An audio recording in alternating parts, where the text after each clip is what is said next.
അസ്സലാമലൈക്കും. ഇന്ന് നമുക്ക് മോൻ്റെ കുറച്ച് ഡയപ്പേഴ്സ് ഉണ്ടായിരുന്നു. ഏകദേശം ഒരു 2 ആഴ്ചത്തോളമുള്ള ഡയപ്പേഴ്സ് ഉണ്ട്. നമുക്കത് എങ്ങനെ ഡിസ്പോസ് ചെയ്യാമെന്ന് നമുക്ക് നോക്കാം. സാധാരണ ചില വീടുകളിലൊക്കെ നമ്മൾ കത്തിച്ച് കളയാണ് ചെയ്യുന്നത്. അത് പ്രകൃതിക്ക് നല്ലതല്ല, നമുക്ക് നല്ലതല്ല. അന്നേരം ഇപ്പോൾ നമ്മൾ ചെയ്യുന്നതെന്ന് വെച്ചാൽ എക്കോ ഫ്രണ്ട്ലി ആയിട്ട് എങ്ങനെ ഡിസ്പോസ് ചെയ്യാമെന്നാണ് നോക്കുന്നത്. സാധാരണ കുറേ പേർക്ക് അറിയായിരിക്കും, ചിലർക്ക് അറിയാത്തവരുമുണ്ട്. അവർക്ക് വേണ്ടിയിട്ട് മാത്രമാണ് ഈ വീഡിയോസ് ഇടുന്നത്. അതിന് വേണ്ടിയിട്ട് ആദ്യം ഈ ഡയപ്പേഴ്സ് എല്ലാം കുറച്ച് വെള്ളത്തിൽ മുക്കി വെച്ചിരിക്കണം കുറച്ച് നേരം. അപ്പോഴത്തേക്ക് ആ ജെല്ലൊക്കെ ആ വെള്ളം അബ്സോർബ് ചെയ്തിട്ട് അത് നമുക്ക് കളയുമ്പോഴത്തേക്ക് ക്ലീൻ ചെയ്യാനായിട്ട് നമുക്ക് എളുപ്പമായിരിക്കും. അല്ലാതെ ക്ലീൻ ചെയ്യുന്നവരുണ്ട്, അത് കുഴപ്പമൊന്നുമില്ല, എളുപ്പം തന്നെയാണ്. പക്ഷേ വെള്ളം നമ്മൾ ആഡ് ചെയ്യുകയാണെന്നുണ്ടെങ്കിൽ അത് കുറച്ചും കൂടെ നമുക്ക് ക്ലീൻ ചെയ്യാനായിട്ട് എളുപ്പമായിട്ട് എനിക്ക് തോന്നിയിട്ടുണ്ട്. 2 ബക്കറ്റാണ് എടുത്തേക്കുന്നത്. ഇത് പൊട്ടിച്ചിടാൻ വേണ്ടിയിട്ടും ഇതല്ലാതെ പൊട്ടിച്ച ആ വേസ്റ്റ് പ്ലാസ്റ്റിക് നമുക്ക് ഇതിനകത്തോട്ട് ഇടാൻ വേണ്ടിയിട്ടുമാണ്. അത് ഈ ബക്കറ്റിനകത്തോട്ട് ഇതെല്ലാം കൂടി ഇട്ടിട്ട് നമുക്ക് കുറച്ച് വെള്ളം ഒഴിച്ച് കുറച്ച് നേരത്തേക്ക് നമുക്കൊന്ന് വെയിറ്റ് ചെയ്ത് വെച്ചേക്കാം. 2 ദിവസം കൂടുമ്പോൾ ക്ലീൻ ചെയ്യുന്നവരുണ്ട്. അത് ഓരോരുത്തരുടെ എളുപ്പം അനുസരിച്ച് നമുക്ക് ക്ലീൻ ചെയ്യാം.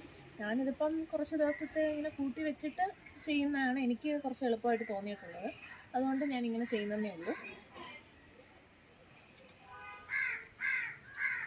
2 ആഴ്ചത്തെ അടുപ്പിച്ചിട്ടുള്ള ഡയപ്പേഴ്സ് ഉണ്ടായതുകൊണ്ട് എൻ്റെ 2 ബക്കറ്റ് നിറഞ്ഞിട്ടുണ്ട്. അന്നേരം ഡയപ്പറിൽ വെള്ളം അബ്സോർബ് ആവുന്നത് വരെ വെള്ളം ഒഴിച്ചു കൊടുത്തിട്ടുണ്ടായിരുന്നു. അങ്ങനെ ഇപ്പം നല്ലതുപോലെ വെള്ളം അബ്സോർബായിട്ട് അത് നല്ലപോലെ വീർത്ത് വന്നിട്ടുണ്ട്. ഇനി നമുക്കത് സെപ്പറേറ്റ് ചെയ്യാം. ഒരു പാത്രത്തിലോട്ട് അതിൻ്റെ ജെല്ല്, പിന്നെ ആ പ്ലാസ്റ്റിക് നമുക്ക് സെപ്പറേറ്റ് മാറ്റേണ്ടതാണ്. എന്നിട്ട് പ്ലാസ്റ്റിക് നമുക്ക് സെപ്പറേറ്റ് അത് സാധാ വെള്ളത്തിൽ നമ്മൾ ഒന്ന് കഴുകിയിട്ട് നമുക്ക് ഉണക്കി ഹരിതകർമ്മ സേനയ്ക്ക് നമുക്ക് കൊടുക്കാം. അപ്പം നമുക്ക് അവിടെ പ്ലാസ്റ്റിക് കത്തിക്കേണ്ട ആവശ്യം വരുന്നില്ല. ജെല്ല് നമുക്ക് പിന്നെ കുറച്ച് ഉപ്പും കൂടെ ചേർക്കുകയാണെന്നുണ്ടെങ്കിൽ ചേർത്തിട്ട് നല്ലതുപോലെ ഇളക്കുകയാണെങ്കിൽ സാധാ വെള്ളം പോലെ ആയിക്കോളും. പിന്നെ അത് നമുക്ക് ചെടിക്കോ വാഴയ്ക്കോ തെങ്ങിനോ നമുക്ക് ഒഴിക്കുകയും ചെയ്യാം. അതൊരു വളമായിട്ട് പോവുകയും ചെയ്യും. ഞാനപ്പോൾ ഈ പാത്രത്തിൽ തന്നെ ആ ജെല്ല് പൊട്ടിച്ചിട്ടിട്ട് ആ പ്ലാസ്റ്റിക് നമുക്ക് ഈ ബേസിനിലോട്ട് മാറ്റാം. അതുകൊണ്ട് അപ്പോൾ ഞാൻ ഒരു ബ്ലേഡ് എടുത്തിട്ടുണ്ട്. ആവശ്യമുള്ളവർക്ക് ഹാൻഡ് ഗ്ലൗസ് ഇടാം. ഞാനിപ്പോൾ യൂസ് ചെയ്തിട്ടുണ്ട്. കാരണം 2 ആഴ്ചത്തെ ആയതുകൊണ്ട് അതിൻ്റേതായിട്ടുള്ളൊരു ബുദ്ധിമുട്ട് കാണും.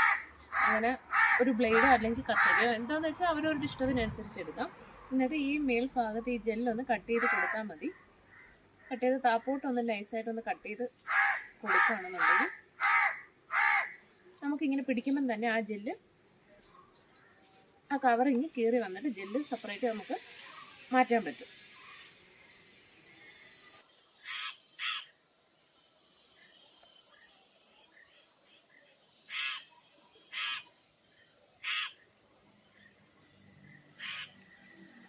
അതുകൊണ്ട് എങ്ങനെ സെപ്പറേറ്റ് ആ ജെല്ല് മാറ്റിയിട്ടുണ്ട്. ആ പ്ലാസ്റ്റിക് കവർ നമ്മൾ മാറ്റിയെടുത്തിട്ടുണ്ട്.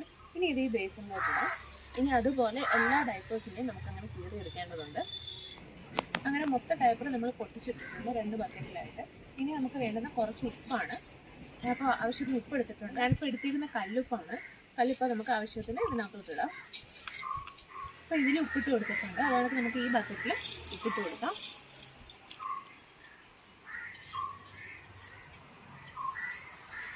എന്നിട്ട് എന്തെങ്കിലും ഒരു കമ്പോ എന്തെങ്കിലും, ഇപ്പോൾ ഞങ്ങളിപ്പോൾ ഇതിനായിട്ട് മാറ്റി വെച്ചേക്കുന്ന ഒരു കമ്പാണ്.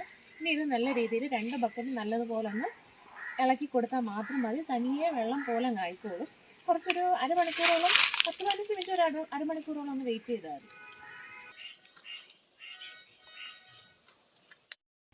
അപ്പോൾ ഇത് നമ്മളിപ്പോൾ ഉപ്പിട്ട് അങ്ങോട്ട് ഇളക്കിയത് മാത്രമേ ഉള്ളൂ. അപ്പം തന്നെ വേണ്ട വെള്ളം പോലെ ആയി തുടങ്ങിയിട്ടുണ്ട്. ഇനി കുറച്ച് നേരം കൂടി ഇരിക്കുമ്പോഴത്തേക്ക് നല്ല വെള്ളം പോലെ ആവും. എന്നിട്ട് നമുക്കിതെടുത്ത് ചെടിക്കോ നല്ല ഒഴിക്കുകയും ചെയ്യാം.